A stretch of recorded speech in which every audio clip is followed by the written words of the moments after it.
The scream that tore from Lily Catherine's throat vanished into the howling wind as rough hands seized her arms and dragged her from the narrow trail into the deep snow. She had been foolish to travel alone in this weather, but the telegram about her father's failing health in Sierra Vista, Arizona, had given her no choice.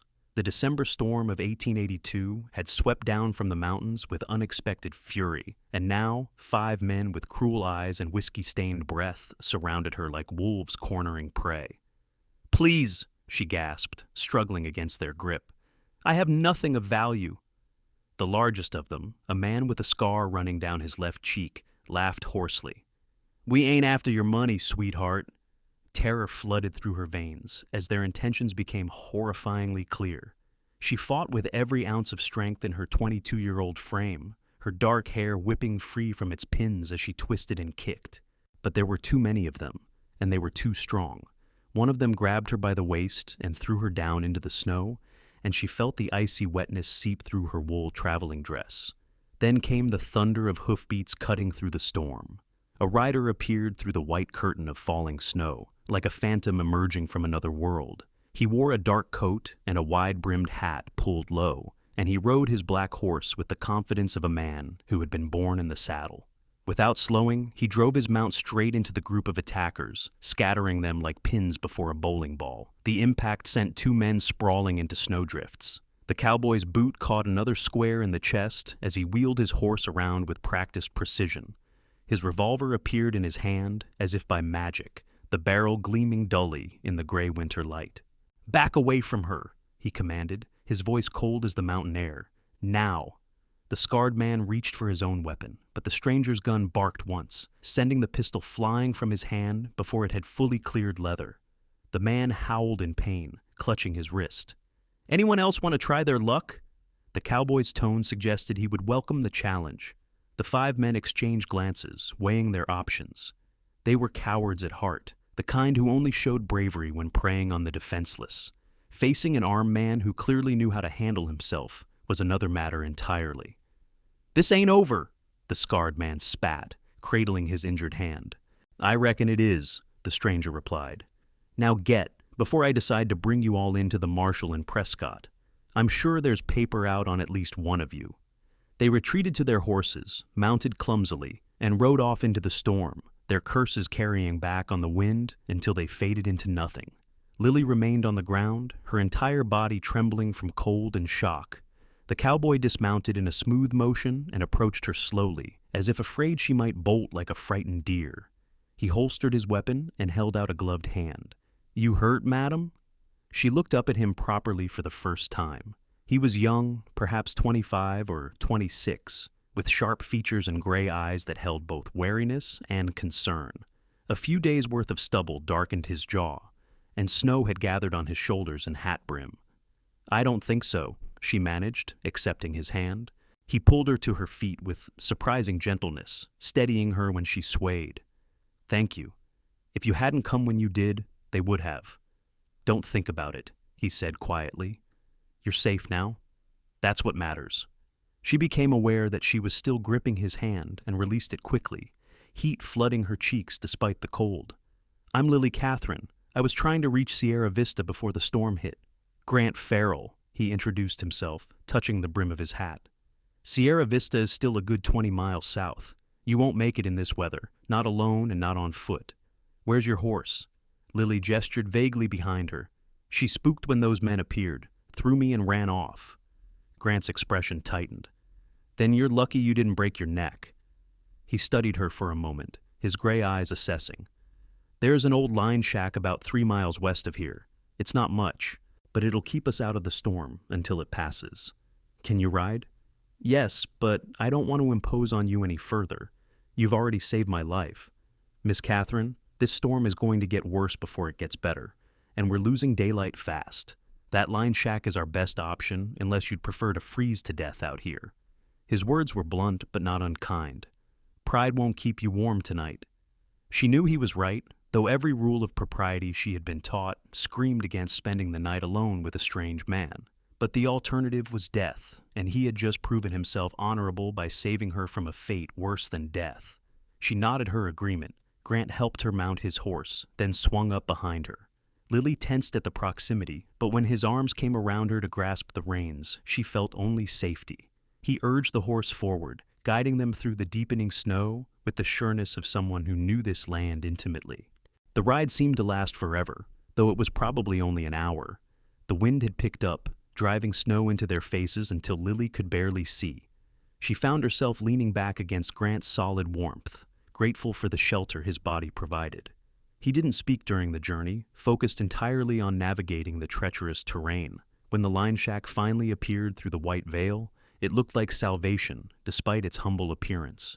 It was a small wooden structure, weathered and worn, but the roof appeared intact and the door still hung on its hinges. Grant dismounted and helped Lily down, then led his horse around to a lean-to shelter attached to the back of the cabin. Inside, the shack consisted of a single room with a stone fireplace, a rough-hewn table, 2 chairs, and a narrow cot pushed against one wall. It smelled of dust and old smoke, but it was dry and out of the wind. Grant immediately set about building a fire, using kindling from a box near the hearth and striking flint to steel with practiced efficiency. Lily stood near the door, uncertain and shivering. Her dress was soaked through from the snow, and she could no longer feel her fingers or toes. Grant glanced at her as the fire caught and began to spread warmth into the room. "You need to get out of those wet clothes," he said matter-of-factly. "There should be some old blankets in that trunk." He nodded toward a battered wooden chest in the corner. "I'll step outside for a few minutes." Before she could protest that going back into the storm was madness, he was gone. Lily hurried to the trunk and found several wool blankets, musty but serviceable. With numb fingers, she struggled out of her sodden dress, petticoats, and undergarments, draping them over the chairs near the fire. She wrapped herself in 2 of the blankets, cocooning herself in rough wool that scratched but was blessedly dry. "You decent?" Grant's voice called from outside. "Yes, come in before you freeze." He entered, snow dusting his shoulders again from just those few minutes outside. His eyes respectfully avoided looking directly at her as he removed his own wet coat and hung it near the fire beside her clothes. Lily felt her cheeks burn at the intimacy of seeing her undergarments hanging alongside his coat. But what choice did they have? Grant produced some dried meat and hardtack from his saddlebags, along with a tin pot he used to melt snow for water. It was far from a feast, but Lily ate gratefully, her body crying out for sustenance. They sat on opposite sides of the fire, the flames casting dancing shadows on the rough walls. "What brings you to Arizona territory in the middle of winter?" Grant asked, breaking the silence. Lily wrapped the blankets tighter around herself. "My father. He runs a ranch outside Sierra Vista. I received word he's been ill, and his foreman suggested I come as quickly as possible." Her voice caught. "I'm his only family since my mother passed 3 years ago." Grant nodded slowly. "Where were you traveling from?" "San Francisco. I've been working as a school teacher there." She looked at him curiously. "What about you?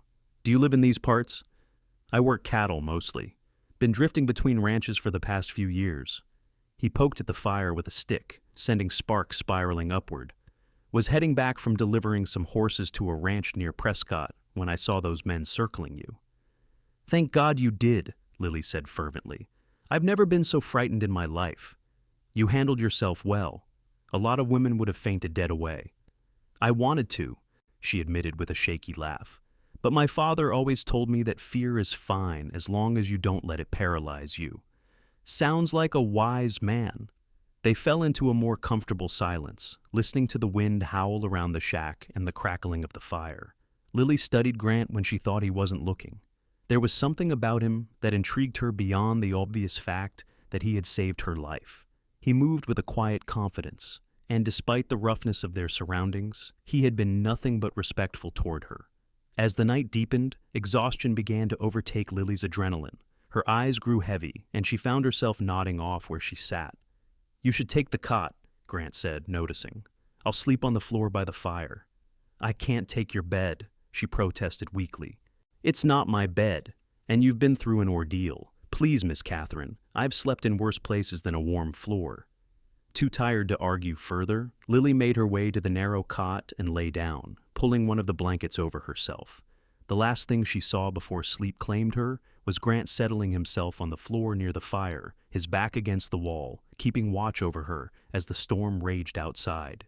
She woke once during the night, to find him feeding more wood into the fire, his profile illuminated by the golden light. Something about the scene struck her as profoundly lonely, and she wondered what circumstances had led him to a life of drifting from place to place with no real home. Before she could ponder it further, sleep pulled her back under. Morning arrived with pale light filtering through the cracks in the shuttered window. The storm had passed, leaving behind a world transformed into a pristine white landscape. Lily sat up, momentarily disoriented, then remembered where she was.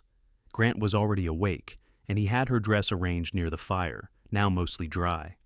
"Morning," he said, his back politely turned to give her privacy. "Storm's over. We can make Sierra Vista by this afternoon if we leave soon." Lily quickly dressed, grateful to be back in her own clothes, even if they were wrinkled and worse for wear. When she was decent, Grant finally turned around, and she noticed he looked tired, dark circles under his gray eyes. "Did you sleep at all?" she asked with concern. "Enough," he said, which she suspected meant not at all. "You hungry?" They shared the last of his dried meat and some coffee he managed to brew in the tin pot. It was the worst coffee Lily had ever tasted, but it was hot and helped chase away the lingering chill. As they prepared to leave, she found herself oddly reluctant. The little shack had been a haven, a place out of time where normal rules didn't apply. Once they reached Sierra Vista, Grant would likely ride on, and she would never see him again. The thought bothered her more than it should have. The journey south was slow but steady. Grant's horse, a magnificent black gelding named Midnight, proved sure-footed despite the deep snow. Lily rode in front of Grant again, acutely aware of his presence behind her.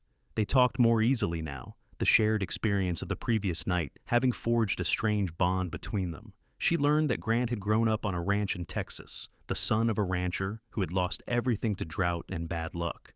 After his father's death and his mother's remarriage to a man who didn't want him around, Grant had struck out on his own at 16. For the past decade, he had worked as a ranch hand, a horsebreaker, and occasionally as a hired gun when honest work was scarce. In turn, Lily told him about her life in San Francisco, about the children she taught and the small apartment she shared with 2 other school teachers. She spoke of her mother's death from pneumonia and how hard it had been to leave her father alone on the ranch, but he had insisted she pursue her dreams of teaching. "He sounds like a good man," Grant observed. "He is. He taught me to ride and shoot and think for myself. My mother used to scold him for treating me more like a son than a daughter, but I'm grateful for it now." By the time Sierra Vista came into view in the late afternoon, Lily felt as if she had known Grant for years, rather than less than a day. The town was small but bustling, with a main street lined by wooden buildings and several side streets branching off into residential areas. Grant guided Midnight to the livery stable, where they could inquire about her father's ranch. The stable owner, an elderly man with kind eyes, recognized the Catherine name immediately. "William Catherine's place? About 5 miles northeast of town. But I'm afraid I got some bad news, miss. Your father passed 3 days ago. The fever took him." Lily felt the world tilt beneath her. She would have fallen if Grant hadn't caught her, his strong hand steadying her. "No," she whispered. "No, the telegram said he was ill, not dying. I came as fast as I could." "I'm real sorry, miss," the stable owner said gently. "The funeral was yesterday. Doc said it happened quick at the end. He didn't suffer much." Tears streamed down Lily's face, hot against her cold cheeks. She had traveled all this way, survived an attack and a storm, only to arrive too late. Her father had died without her by his side, and she would never get to say goodbye. Grant's arm came around her shoulders, and she turned into his chest, sobbing against his shirt while he held her. The stable owner tactfully busied himself with other tasks, giving them privacy. Grant didn't say anything, didn't offer empty platitudes. He simply held her while she cried, and somehow that was exactly what she needed. When the storm of her grief finally subsided into shuddering breaths, Lily pulled back, mortified by her loss of control. "I'm sorry. I've ruined your shirt." "It'll dry," Grant said quietly. "Where's the ranch? I'll take you there." "You've done so much already. I can't ask you to do more." "You're not asking. I'm offering." His gray eyes were serious. "You shouldn't be alone right now." The Catherine Ranch was indeed about 5 miles from town, nestled in a valley with mountains rising in the distance. It was larger than Lily had expected, with a main house, several outbuildings, and extensive corrals. As they rode up the long drive, a man emerged from the barn, a weathered individual in his 50s with a sheriff's star on his vest. "Miss Catherine," he called out, "I'm Jack Morrison, your father's foreman. We've been expecting you." Grant helped Lily dismount, and she stood on unsteady legs, staring at the house where her father had died. "The man at the livery told me I'm too late." Jack's expression was sympathetic. "Your father held on as long as he could, miss. Kept saying you were coming, that he just needed to wait a little longer. I'm sorry we couldn't save him." "Can I see where he's buried?" Jack led them around to a small fenced area on a hill overlooking the ranch. A fresh grave marked with a simple wooden cross bore her father's name. Lily knelt beside it, placing her hand on the turned earth, and wept again. Grant stood a respectful distance away, giving her space while still remaining close enough to offer silent support. Eventually, Jack cleared his throat. "Miss Catherine, we should talk about the ranch. Your father left everything to you in his will. There's the house, the land, the cattle, and 4 men who work here full time. I've been running things since he took ill, but now that you're here, well, you're the owner." Lily looked up at him blankly. "I don't know anything about running a ranch." "Your father said you were smart, said you'd figure it out." Jack shifted his weight. "Of course, if you're planning to sell, there's been some interest. The Bartholomew family that owns the big spread to the west has made offers before." "I need time to think," Lily said numbly. "Can I see the house?" The interior of the ranch house was exactly as she remembered from her childhood visits, before her mother had insisted on moving to San Francisco for Lily's education. Her father's presence lingered in every corner, from his pipe on the mantel to his coat hanging by the door. Fresh grief washed over her, but she forced it down. There would be time for mourning later. Jack explained the situation of the ranch in more detail. They ran about 200 head of cattle, and the ranch was profitable but not wealthy. The men were honest and hardworking, and they had been loyal to her father for years. There was money in the bank, enough to keep things running for several months, even without selling cattle. Through all of this, Grant remained present but unobtrusive. He helped carry in supplies, checked the perimeter of the property, and eventually saw to his horse's needs. Lily found herself watching him, grateful for his steady presence. As evening fell, Jack prepared to return to town, where he apparently maintained a room above the general store. "Miss Catherine, what do you want me to tell the men? Are you staying, or will you be heading back to California?" Lily looked around the house, at the life her father had built. She thought of her small apartment in San Francisco, her teaching job, the life she had carefully constructed. Then she thought of her father, who had loved this land and everything it represented. "I'm staying," she heard herself say. "At least for now. I owe my father that much, to see what he built and understand why it meant so much to him." After Jack left, an awkward silence descended. Lily realized she hadn't given any thought to where Grant would go. He had been with her for over a day now, and she had come to rely on his presence in a way that probably wasn't wise. "There's a bunkhouse where the hands sleep," she said hesitantly. "You're welcome to stay the night. It's the least I can offer after everything you've done." Grant studied her for a long moment. "I should probably move on. I've delayed my own business long enough." Disappointment stabbed through her, sharp and unexpected. "Of course, I understand." But he didn't move toward the door. Instead, he said, "Or I could stay on for a while, help out around the place. You'll need experienced hands, and Jack mentioned one of the regular men left last month to prospect for silver." Hope flared in Lily's chest. "I couldn't pay you much, at least not until I understand the finances better." "Room and board would be fine for now. And, Miss Catherine, I should be honest with you.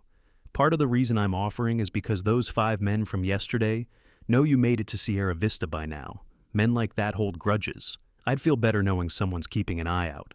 The reminder of her attack sent a chill down Lily's spine. She had been so consumed by her father's death that she had pushed the incident from her mind. But Grant was right. Those men might come looking for revenge. "Then I accept your offer gratefully, Mr. Farrell." "Just Grant," he said. "I'll bed down in the bunkhouse. You should get some rest. Tomorrow will be a hard day." After he left, Lily wandered through the house, touching her father's things, trying to feel close to him one last time. She found his journal on the desk in his study and opened it to the last entry, dated a week before his death. "The fever is worse today, but I am not afraid of what comes. My only regret is that I may not see my Lily one more time. I have written to her, urged her to come, but the winter storms may delay her. If I pass before she arrives, I hope she will understand how much I loved her, how proud I was of the woman she became. This ranch is my legacy to her, not because I expect her to stay, but because I want her to have choices. She can sell it and return to her life in California, or she can build something new here. Whatever she decides, I know it will be the right choice. She has always been wiser than me, my beautiful, brilliant daughter. May God keep her safe and bring her happiness. Lily closed the journal, tears streaming down her face once more. Her father had known he might not survive, and his last thoughts had been of her. The weight of his love and his faith in her settled around her shoulders like a mantle.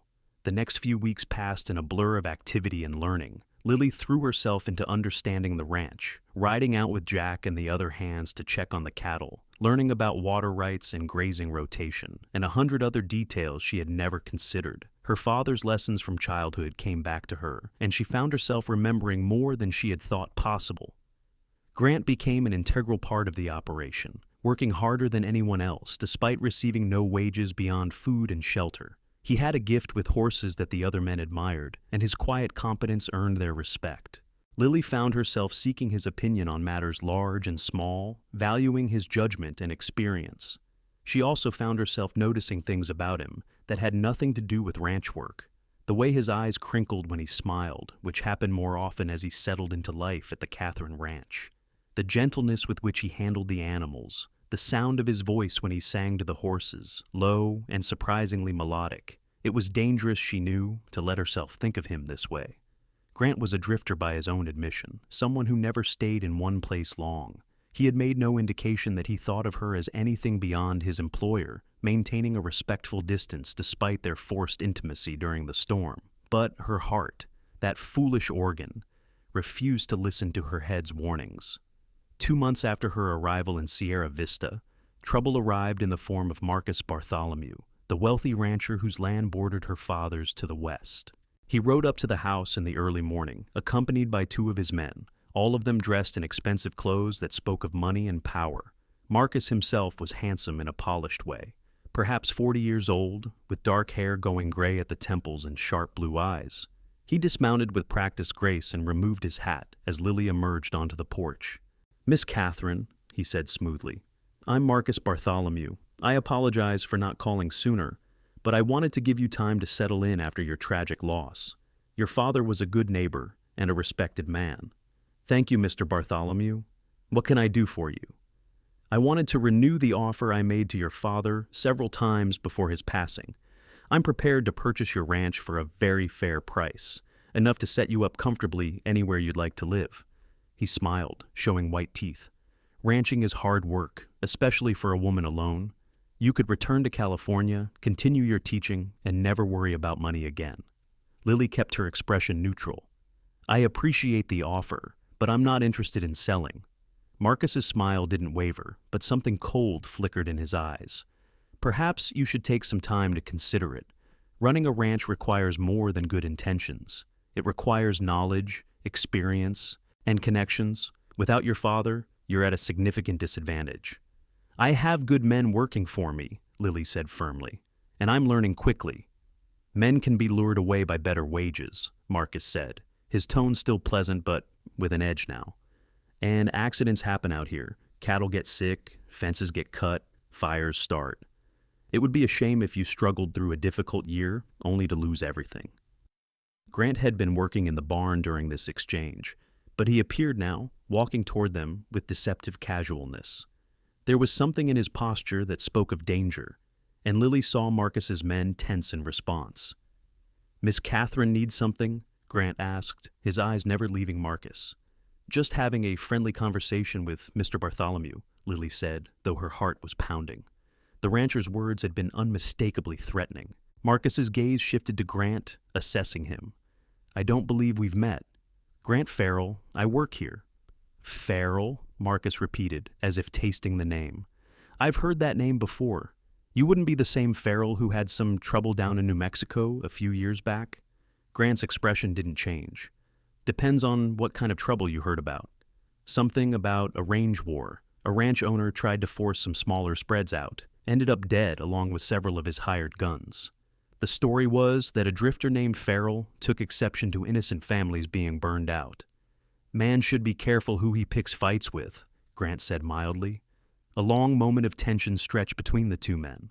Finally, Marcus smiled again, but it didn't reach his eyes. Well, Miss Catherine, I can see you have help. My offer stands should you change your mind. Good day. He and his men rode off, but the encounter left Lily shaken. She turned to Grant once they were out of sight. He threatened me. He said accidents happen. I heard, Grant said grimly. He's the kind who's used to getting what he wants, and he doesn't like hearing no. We'll need to be careful. Is what he said true about New Mexico?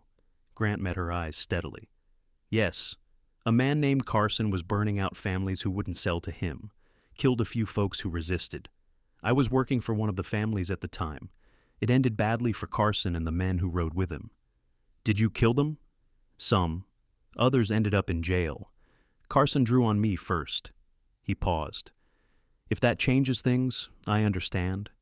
I can move on. Lily thought about it, about the violence that seemed to follow men in this territory, about Grant's quiet strength and the gentleness she had seen in him despite his dangerous past. Did they deserve what happened to them? Yes. Then it doesn't change anything. You protected innocent people. That speaks to your character, not against it. She took a breath. But I worry that Marcus Bartholomew might cause trouble, and I don't want you hurt because of me. Something shifted in Grant's expression, a warmth entering his gray eyes. I can handle Bartholomew. You just focus on running your ranch. True to Marcus's implied threats, trouble began almost immediately. Fences were cut, forcing the hands to spend days rounding up scattered cattle. A grass fire started suspiciously close to the hay barn, though they managed to put it out before it spread.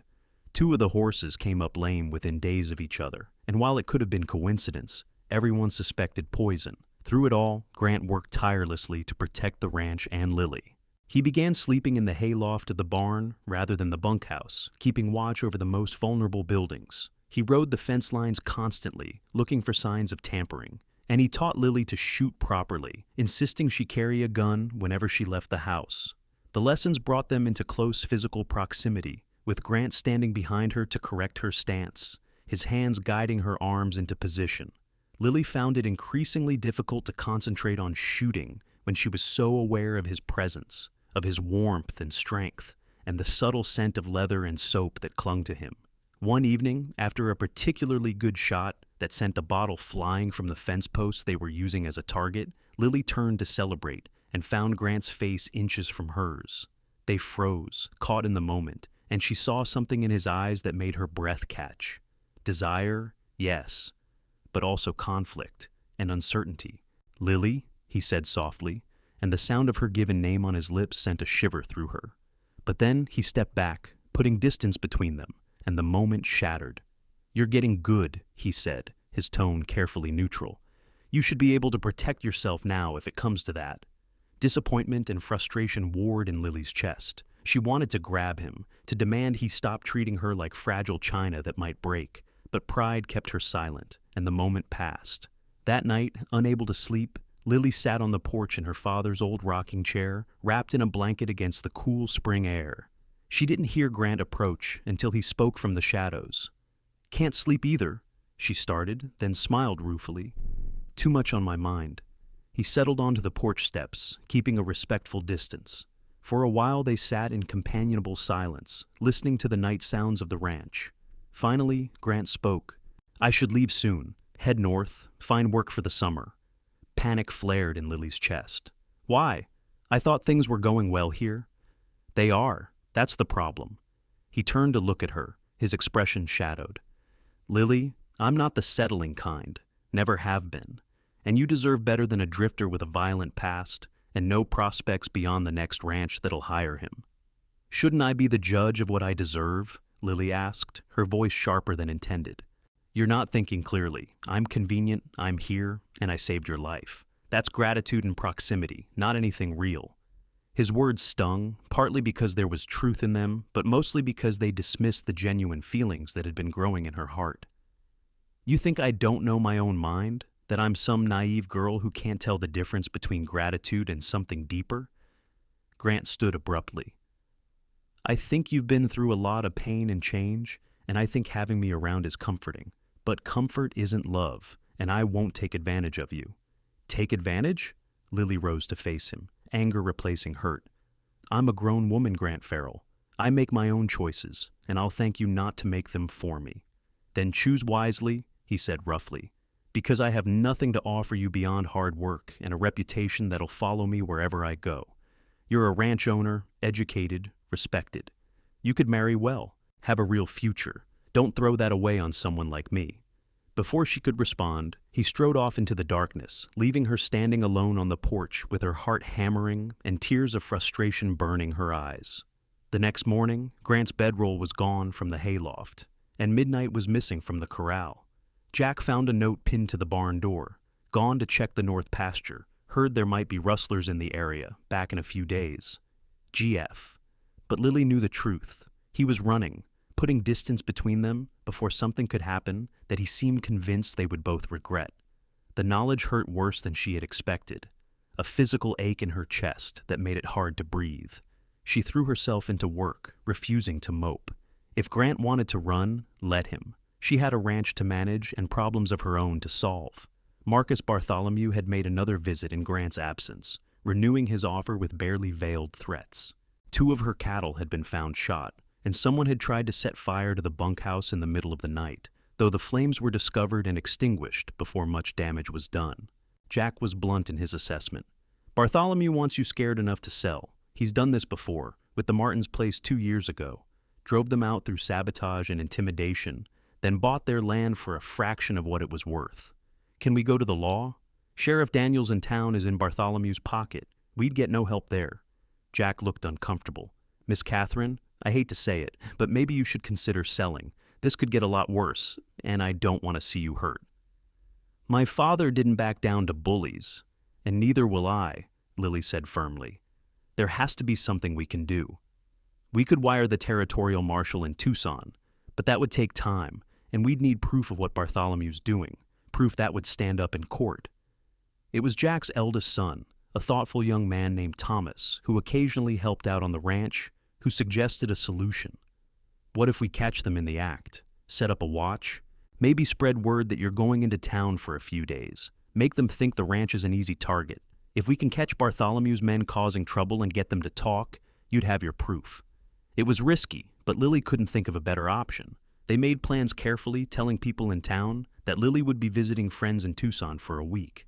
She would actually hide in the ranch house with the windows shuttered, while the men would conceal themselves in strategic locations around the property. Grant returned on the 4th day, riding in as if nothing had happened. His eyes met Lily's across the yard, and she saw surprise there, as if he hadn't expected her to still be angry. Well, she was furious, and she wasn't about to hide it. "Have a nice ride?" she asked coldly.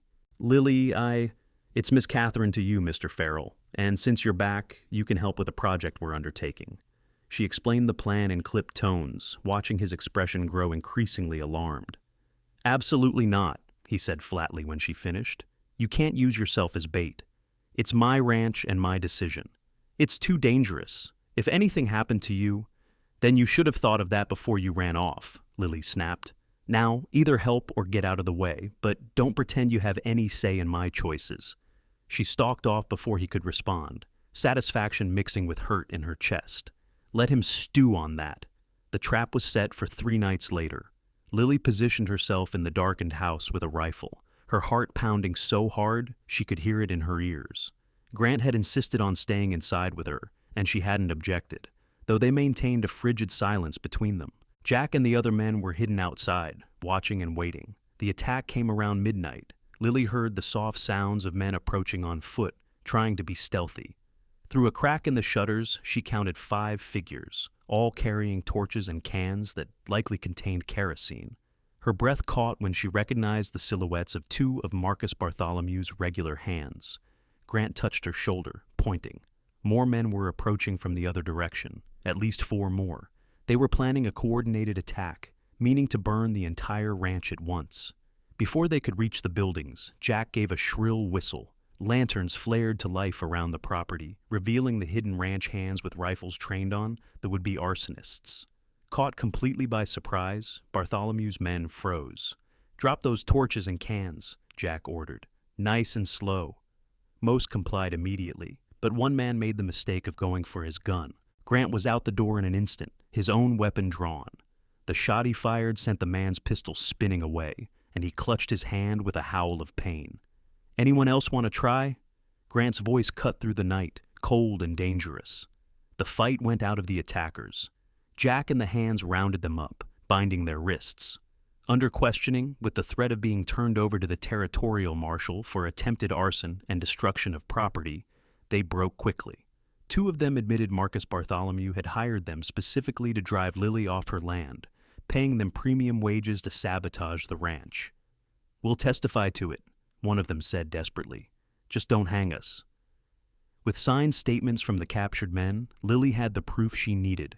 The next morning, she rode into town with Grant at her side, carrying the documents to the telegraph office.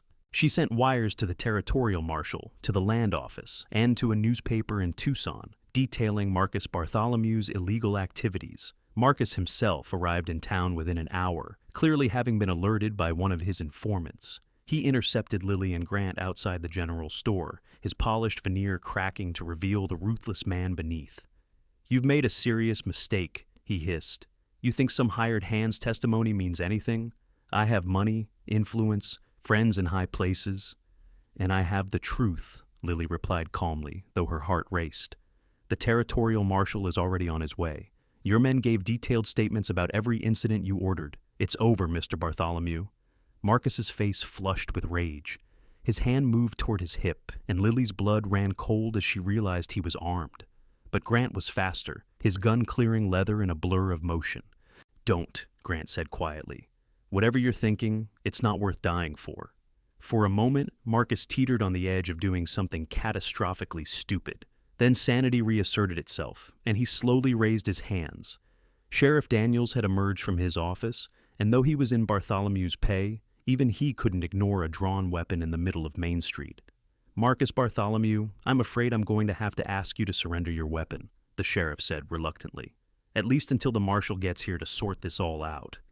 The investigation that followed consumed the next several weeks. The territorial marshal, a no-nonsense man named Harrison, proved immune to both Bartholomew's bribes and his threats. With the testimony from the captured men and evidence of the sabotage, he built a case that even Marcus's expensive lawyer couldn't defeat. Marcus Bartholomew was arrested and taken to Tucson to stand trial. His ranch was placed under the management of a court-appointed trustee until his legal troubles could be resolved. The whole affair became something of a scandal, with newspapers as far away as San Francisco covering the story of the woman rancher who had stood up to a corrupt neighbor. Through it all, Grant remained at the Catherine Ranch. But the easy companionship they had shared before was gone, replaced by a careful formality that hurt more than anger would have. Lily threw herself into running the ranch properly now that the threat was removed, but she found little joy in her success. It was Jack who finally confronted her about it one evening, as she sat in her father's study, pretending to go over account books while actually staring blankly at the pages. "Miss Catherine, I've known you since you were a little girl," he said without preamble, "and I've never seen you miserable like this. What are you going to do about Grant?" Lily looked up, startled. "Do about him?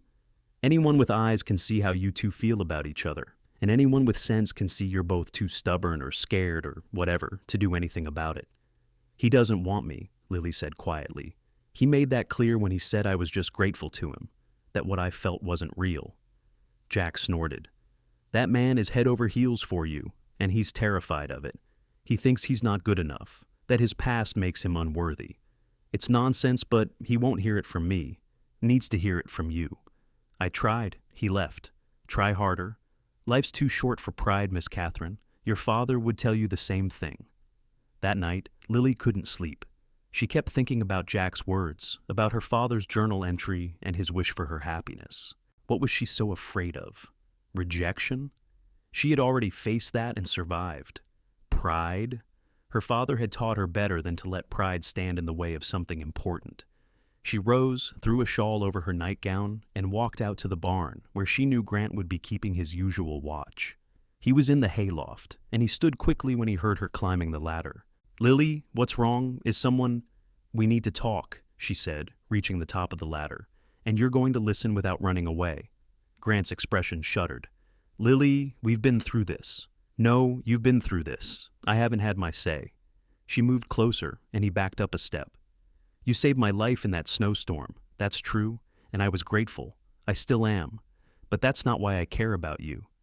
Lily, I care about you because you're kind to animals and gentle with things weaker than you.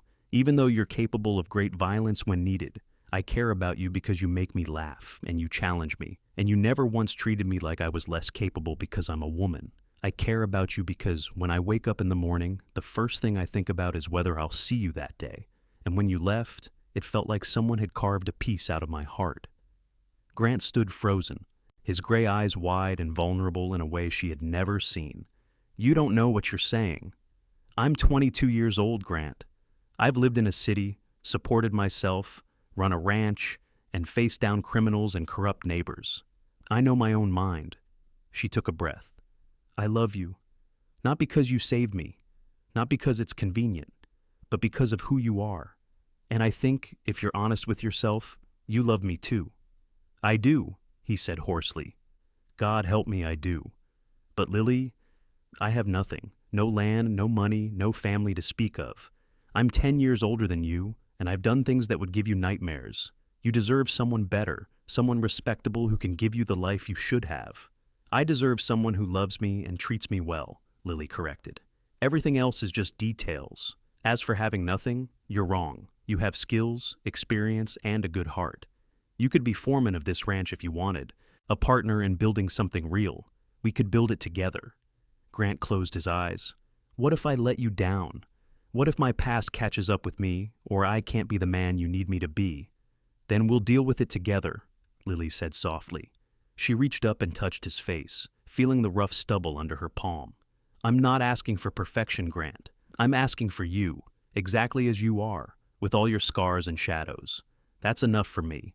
The question is whether I'm enough for you. Enough? He laughed, a broken sound. Lily, you're everything. You're brave and smart and beautiful. And somehow, you see something worthwhile in a broken-down drifter. I don't understand it, but I'm done fighting it. Then his arms were around her, pulling her close, and his lips found hers in a kiss that held months of restrained longing. Lily melted into him, her arms winding around his neck, finally allowing herself to feel everything she had been holding back. The kiss deepened, becoming almost desperate, years of loneliness and longing pouring out from both of them. When they finally broke apart, both breathing hard, Grant rested his forehead against hers. I love you, he whispered. I've loved you since you faced down Marcus Bartholomew without flinching. Maybe even since you fought those men in the snow. I just never thought I had the right to tell you. You have the right, Lily said. You've always had the right. They stood wrapped in each other's arms for a long time, neither wanting to break the spell. Finally, propriety reasserted itself, and Lily reluctantly stepped back. I should get back to the house, she said. But Grant, tomorrow I want to talk about the future, our future. His smile transformed his face, making him look younger and happier than she had ever seen him. I'd like that. Lily practically floated back to the house, her heart so full she thought it might burst. She had faced bandits and blizzards, sabotage and threats, the loss of her father, and the challenge of running a ranch in a man's world. But confessing her feelings to Grant had somehow been the scariest thing of all, and also the most rewarding. The next morning, over coffee and breakfast at the kitchen table, they talked seriously about the future. Grant was reluctant to accept a full partnership in the ranch, insisting he needed to prove himself first, but he agreed to stay on as foreman with a proper salary and a percentage of the profits. They would build slowly, see how things developed, but the commitment was made. The other hands noticed the change immediately, though no one commented directly. There was a lightness to both Grant and Lily now, a sense of rightness that had been missing before. Jack just smiled knowingly and went about his business. Summer passed into fall, and the ranch prospered. Word spread that the Catherine Ranch was under new management, but doing well, and several neighboring ranchers reached out with offers of cooperation and friendship. Lily found herself becoming part of a community in a way she never had in San Francisco, welcomed despite her gender because she had proven herself capable and fair. Grant was an excellent foreman, respected by the men and trusted by the neighboring ranchers who had worked with him over the years. His reputation from New Mexico actually worked in their favor, as no one wanted to cross a ranch that had Grant Farrell watching over it. The fear was unwarranted, Lily knew, because Grant was only dangerous when protecting something he loved. But she didn't mind people thinking twice before causing trouble. As the year drew toward its close, approaching the anniversary of Lily's arrival in Arizona territory, she realized she had been happier in these months than at any other time in her life. The ranch was thriving. She had work that challenged and fulfilled her, and she had Grant by her side, his love a constant source of joy and strength. On Christmas Eve, they stood together on the hill where her father was buried, laying a wreath of pine branches on his grave. Snow was falling gently, just as it had been the day Grant saved her life, and Lily felt the circle of time completing itself. "I think he would have liked you," she told Grant softly. "My father, I mean. He valued honor and hard work and loyalty. You have all of those in abundance. I would have liked to meet him, to ask his permission properly," Grant replied. "But since I can't, I'll have to settle for asking you." He turned to face her, and she saw nervousness in his expression. "Lily Catherine, would you do me the extraordinary honor of becoming my wife?" Joy exploded through her chest. "Yes," she said without hesitation. "Yes, absolutely yes." He pulled her into his arms, kissing her thoroughly, despite the snow and the cold and the fact that they were standing in a cemetery. When they finally broke apart, both laughing, Lily noticed he had pulled a small box from his pocket. Inside was a simple gold band with a small diamond, clearly old and well-loved. "It was my mother's," Grant explained. "The only thing of hers I kept. I know it's not much." "It's perfect," Lily interrupted, slipping it onto her finger. It fit as if it had been made for her. "Everything about this is perfect." They were married in the small church in Sierra Vista 2 weeks later, with Jack giving Lily away and the ranch hands standing as witnesses. It was a simple ceremony, but Lily wouldn't have changed a thing. She wore her mother's wedding dress, carefully preserved and brought from San Francisco, and Grant wore a new suit that made him look uncomfortable but devastatingly handsome. The minister, a kind man named Reverend Thomas, spoke about the sanctity of marriage and the importance of partnership, of two people choosing to face life's challenges together. As Lily and Grant exchanged vows, promising to love and cherish each other through whatever came, she felt her father's presence like a blessing. The wedding celebration at the ranch lasted well into the night, with music and dancing and more food than seemed possible. Even some of the neighboring ranchers attended, their presence a sign of acceptance and respect. Lily danced with Grant under the stars, wrapped in his arms, and thought that nothing in her life had ever felt so right. Their wedding night was spent in the ranch house that was now truly their home, in the master bedroom that Lily had been unable to use since her father's death. But, with Grant beside her, the ghosts were finally laid to rest. He was tender and patient, making their first joining about love rather than mere passion, though there was plenty of that too. Afterward, as they lay tangled together in the darkness, Lily traced the scars on his chest, each one a story of survival. "No regrets?" Grant asked softly. "Not a single one," she replied. "You? Only that I didn't have the courage to tell you I loved you sooner. We could have had more time." "We have all the time in the world now," Lily said, snuggling closer. "The rest of our lives." Those lives unfolded with the steady rhythm of the seasons. Spring brought calving and branding, the ranch hands working long hours, while Lily managed the books and Grant oversaw operations. Summer meant moving the herd to higher pastures. Fall brought the cattle drive to market and the satisfaction of a profitable year. Winter was quieter, a time for repairs and planning, for long evenings by the fire discussing dreams and goals. A year after their marriage, Lily discovered she was pregnant. The news filled them both with joy and terror in equal measure. Grant became impossibly protective, trying to prevent Lily from doing any work at all until she threatened to hit him with a frying pan if he didn't stop hovering. "Women have been having babies since the beginning of time," she reminded him tartly. "I'm not made of glass." "I know," he said, pulling her close despite her protests. "But you're precious to me, and so is this baby. The thought of anything happening to either of you." His fear was palpable, and Lily softened, understanding its source. Grant had lost so much in his life, his family, his home, his sense of belonging. The idea of losing the new family they were building terrified him. "Nothing's going to happen," she said firmly. "We'll be fine, I promise." She kept that promise when their son was born in early September of 1884, a healthy baby boy with his father's gray eyes and a surprisingly loud voice. They named him William Grant Farrell after her father, and Grant held his son with such reverence and wonder that Lily fell in love with him all over again. Fatherhood transformed Grant in subtle ways, softening some of his hard edges while strengthening his determination to build a legacy for his family. He began making plans for expanding the ranch, for buying additional land, and increasing their herd. Lily supported his ambitions, and together they worked toward a future that seemed limitless.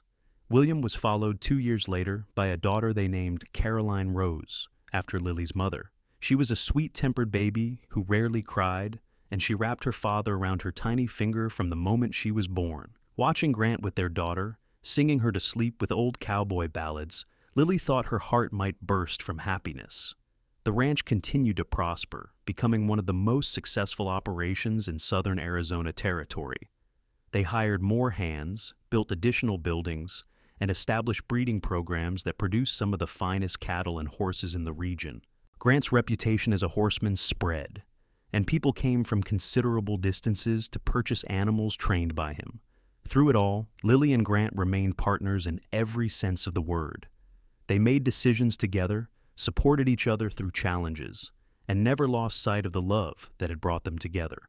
The other ranchers learned to respect Lily's business acumen, while their wives appreciated her willingness to help establish a school in Sierra Vista and her work improving conditions for the families of ranch workers. Jack eventually retired from his foreman duties, though he remained a close friend and advisor. His position was taken by Thomas, who had proven himself capable and trustworthy over the years. The ranch had become more than a business. It was a community, a family that extended beyond blood ties. On the 10th anniversary of the day Grant had saved her life in the snow, Lily and Grant returned to the line shack where they had sheltered from the storm. It was still standing, weathered but intact, and they spent an afternoon there, remembering how far they had come. "If someone had told me that night that I would end up here, married to you with 2 children and a successful ranch, I never would have believed them," Lily said, leaning against her husband's shoulder. "I knew," Grant replied. "Maybe not the specifics, but I knew my life had changed the moment I saw you fighting those men. I just didn't have the courage to admit it for a while. You found your courage eventually. That's what matters." He kissed her temple. "You gave me the courage. You and your faith in me, your refusal to let me run away from what we could have together. You saved me just as much as I saved you, Lily." They sat in comfortable silence, listening to the wind whisper through the trees, both grateful for the chance encounter that had changed their destinies. Life hadn't always been easy. There had been droughts and difficult winters, losses and disappointments along the way. But they had faced everything together, and that had made all the difference.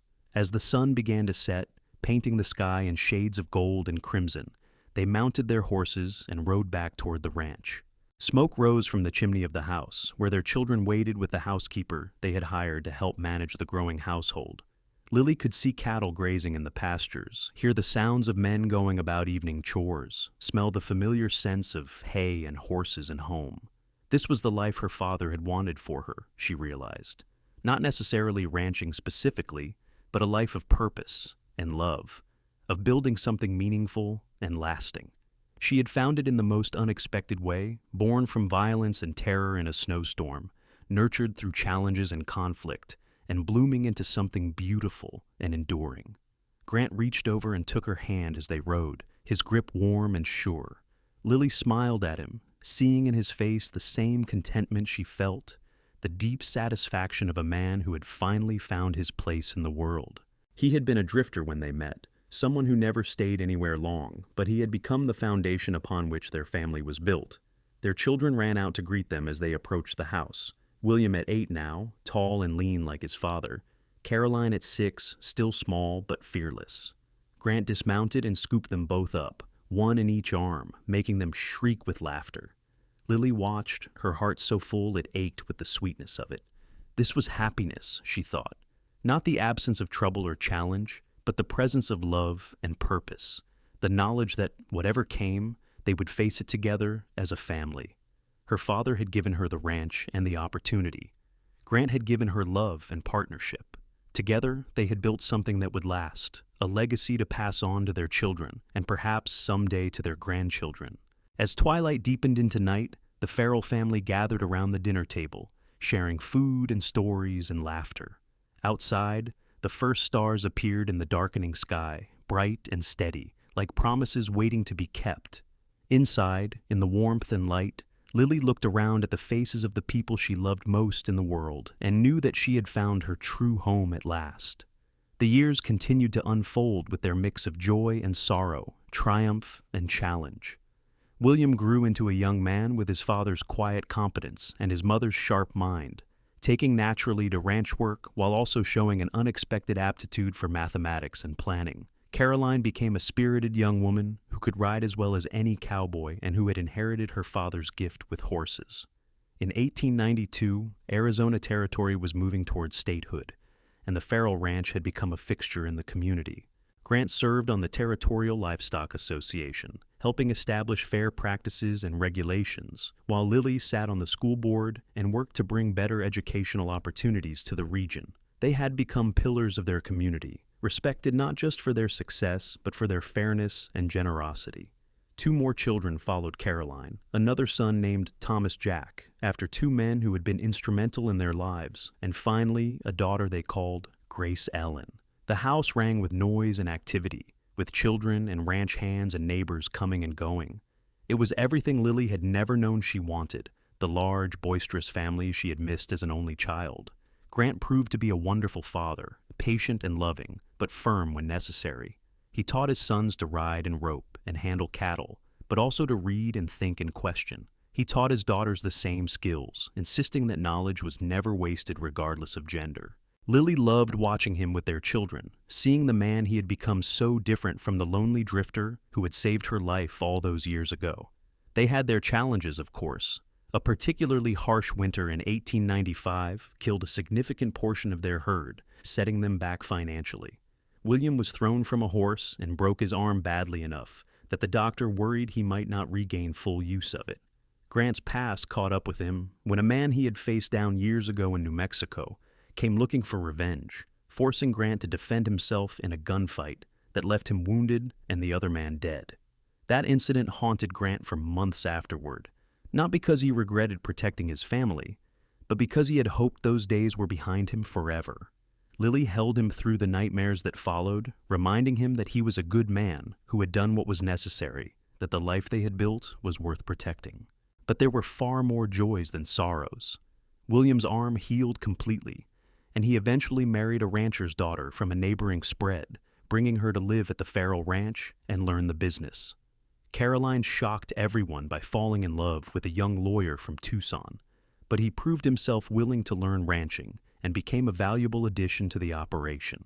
As Grant and Lily entered their 40s, they found themselves grandparents, with William and his wife blessing them with a grandson, then twin girls. The house that had sometimes felt too large was suddenly full again, ringing with the laughter of a new generation. Grant, watching his grandchildren play in the same yard where his own children had played, told Lily that he never could have imagined such happiness. "I spent so many years alone, never belonging anywhere," he said one evening as they sat on the porch, watching the sun set over land they had worked and loved for decades. "I had convinced myself that was all I deserved, that home and family were for other men, better men. Then you came into my life like a miracle, and everything changed." "We changed each other," Lily replied, taking his hand. His hair was gray now, and lines creased his face, but to her, he was as handsome as the day he had ridden out of that snowstorm to save her. "I was lost too, in my own way. I thought I knew what I wanted, teaching in San Francisco, building a safe, predictable life. But I was just existing, not really living. You taught me what it means to build something real, to take risks for love." They sat in comfortable silence, hands linked, watching their grandchildren chase each other across the yard, while their own children called warnings not to run too far. The ranch stretched out around them, thousands of acres of land they had nurtured and protected, now thriving beyond anything Lily's father could have imagined. In 1898, when Arizona Territory was still working towards statehood, Lily and Grant celebrated their 15th wedding anniversary. Their children organized a surprise party, inviting what seemed like half the territory. Ranchers and townspeople, business owners and ranch hands, all came to celebrate the couple who had become a fixture in southern Arizona society. Speeches were made, praising their business acumen, their community involvement, and their devotion to each other. But the most touching moment came when Jack, now in his 70s but still sharp as ever, stood to speak. "I've known Lily since she was a little girl," he said, his voice wavering slightly with age. "And I've known Grant since the day he rode onto this ranch like an avenging angel, having just saved her life. I watched them dance around their feelings for each other, too scared or stubborn to admit what everyone else could see. And I've watched them build not just a successful ranch, but a real partnership, the kind that makes both people better than they could be alone." He raised his glass. "To Grant and Lily Farrell, may they have many more years together, and may we all be fortunate enough to find what they have found with each other." The toast was echoed by everyone present, and Lily found tears streaming down her face. Grant pulled her close, kissing her forehead, and she felt the same overwhelming gratitude she had felt so many times over the years. The path that had brought them together had been dangerous and difficult, born from violence and desperation. But it had led to this, to love and family and a life rich with meaning. As the party continued around them, Grant led Lily away from the crowd, out to the barn where he had proposed on that snowy Christmas Eve so many years ago.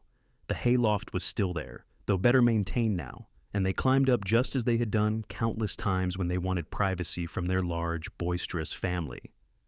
"I have something for you," Grant said, pulling a small package from his pocket. Inside was a beautiful necklace, a gold chain with a pendant shaped like a snowflake, tiny diamonds catching the lamplight. "To remember where we started," he said softly. "That day in the snow when I found you, when my whole life changed in an instant." Lily touched the snowflake reverently. "I don't need a reminder. I think about it all the time, how different things could have been if you hadn't come along when you did.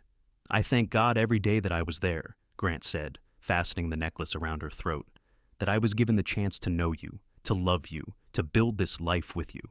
They made love in the hayloft as they had done when they were younger, less frequently now, but no less passionate for the years between. Afterward, lying in each other's arms, listening to the sounds of the party below, Lily felt perfect contentment. This was everything she had never known to ask for, everything her father had wanted for her when he left her the ranch. The new century arrived with celebration and hope. Arizona Territory continued its push towards statehood, with Grant and Lily both active in the political movements that would eventually succeed. Their children were grown, starting families of their own, but none had left the ranch. Instead, they had expanded operations, acquiring additional land and diversifying into horse breeding and even some mining interests. The Catherine Ranch, as it was still officially known, despite the Farrell family running it, had become one of the most successful operations in the territory. But more than that, it had become a symbol of what was possible with hard work, partnership, and love. Young couples starting out would reference the Farrells, saying they wanted a marriage like that, a partnership where both people were valued and respected. As Grant and Lily entered their 50s, they gradually stepped back from daily operations, allowing their children to take over while they advised and supported. They had earned their rest, everyone agreed, and they had trained the next generation well. But they never fully retired, couldn't imagine not being involved in the land and the work that had shaped their lives. They took trips occasionally, visiting San Francisco, where Lily showed Grant the city she had once called home. They traveled to Texas so Grant could show her where he had grown up, visiting his father's grave and making peace with old ghosts. Each journey brought them closer, deepening the bond that had been forged in that snowstorm decades ago. Their grandchildren multiplied, and then great-grandchildren began to arrive, tiny faces that would carry the Farrell legacy into the future. Grant taught them to ride and told them stories of the old days, when Arizona was still wild and dangerous. Lily taught them to read and think critically, to question and learn. Together, they passed on the values that had guided their own lives. In 1912, when Arizona finally achieved statehood, Grant and Lily attended the celebrations in Phoenix as honored guests. They were in their late 50s now, their hair silver, their faces lined with the evidence of lives fully lived. But they still held hands like newlyweds, still looked at each other with love that had only deepened with time. "We've seen a lot of changes," Grant observed as they watched the festivities. "We've been part of those changes," Lily corrected. We helped build this state, make it what it is today. You did that. I just tagged along." She elbowed him gently. "Don't you dare diminish your role. This state was built by people like you, Grant Farrell. People who worked hard and treated others fairly and stood up against corruption and injustice. You're a part of Arizona's foundation." He smiled, that rare, full smile that still made her heart flutter after 30 years of marriage. "If I am, it's only because you believed in me enough to make me believe in myself." As twilight fell over Phoenix and the new state of Arizona celebrated its birth, Grant and Lily stood together, arms around each other, looking toward a future that seemed full of promise. They had lived through the last days of the Wild West, seen the territory transform from lawless frontier to established state. They had survived violence and threat, economic hardship and personal tragedy. Through it all, their love had been the constant, the foundation upon which everything else was built. Years continued to pass, marked by births and deaths, successes and setbacks, the normal rhythm of life. Grant's health began to fail in his mid-60s, his heart weakening from decades of hard work. Lily nursed him through several scares, refusing to accept that their time together might be limited. But she also made sure they savored every moment, taking walks through the ranch land they had built together, sitting on the porch watching sunsets, holding hands like young lovers. "I want you to promise me something," Grant said one evening when he was feeling particularly weak. "When I'm gone, don't mourn too long. You have so much life left to live, so much to give. This ranch, our children and grandchildren, they'll all need you." "Don't talk like that," Lily said fiercely. "You're not going anywhere." But they both knew it wasn't true. Grant rallied for a few more years, determined to see his oldest grandson married and settled, but the effort cost him. He passed away peacefully in his sleep one spring morning in 1919, with Lily beside him as she had been for 35 years. The grief nearly destroyed her. Grant had been her partner, her lover, her best friend, the foundation of her entire adult life. Without him, the ranch felt empty despite being full of family. Colors seemed duller, food tasteless, joy muted. She went through the motions of living, managing the ranch and caring for her family, but part of her had died with Grant. It was her children who pulled her through, particularly Caroline, who had inherited her mother's strength. "Mama, you taught us that life is precious, that we honor those we've lost by living fully. Papa wouldn't want you to give up." Slowly, painfully, Lily found her way back to life. She threw herself into work with the women's suffrage movement, which had gained momentum with Arizona's statehood. She advocated for better schools and hospitals, using the influence and wealth she and Grant had accumulated to make real changes in their community. She taught her grandchildren and great-grandchildren about their grandfather, making sure his legacy lived on. The ranch continued to prosper under the management of her children, growing and adapting to the changing times. They survived the Great Depression through careful planning and the cushion of resources Grant and Lily had built up over the decades. The Farrell name became synonymous with quality in cattle and horses, but also with integrity and fair dealing. Lily lived to see her 80th birthday, celebrated by what seemed like half of Arizona. She held her newest great-great-grandchild. A boy with gray eyes that reminded her so much of Grant, she wept. She told stories of the old days, of snowstorms and line shacks, of attacks and rescues, of building a life from nothing but love and determination. On a warm spring evening in 1935, Lily Catherine Farrell passed away peacefully in her sleep, in the ranch house she and Grant had shared for so many years. She was buried on the hill beside her father and her husband, overlooking the land they had all loved so dearly. The funeral drew people from across the state, all coming to pay respects to a woman who had helped shape Arizona's history. The ranch continued under the stewardship of the Farrell family, generation after generation, maintaining the standards Grant and Lily had established. The story of their meeting, of the cowboy who had ridden out of a snowstorm to save a woman being attacked, became family legend, told and retold to each new generation. The snowflake necklace Grant had given Lily was passed down through the family, worn by Farrell brides on their wedding days, a reminder of where it all started. The line shack where they had sheltered from the storm was eventually renovated and preserved, a piece of family history too precious to lose. And on winter days when snow fell on the Arizona mountains, rare but magical, the Farrell descendants would look up at the white sky and remember the two people whose love had started their entire family legacy. They would remember that sometimes the greatest love stories begin in the darkest moments, that courage and kindness can transform lives, and that a partnership built on mutual respect and genuine affection can weather any storm. Grant and Lily's story became more than just family history. It became a testament to the power of love to transform and redeem, to build and create, to endure beyond death itself. The ranch they built together still stands, a living monument to two people who found each other against impossible odds and created something beautiful that would last for generations. Their love story, born in violence and snow, nurtured through challenge and change, had become the foundation upon which an entire family dynasty was built. And that, perhaps, was the greatest legacy of all, proof that love, real love, never truly dies but lives on in the lives it touches and the future it helps create.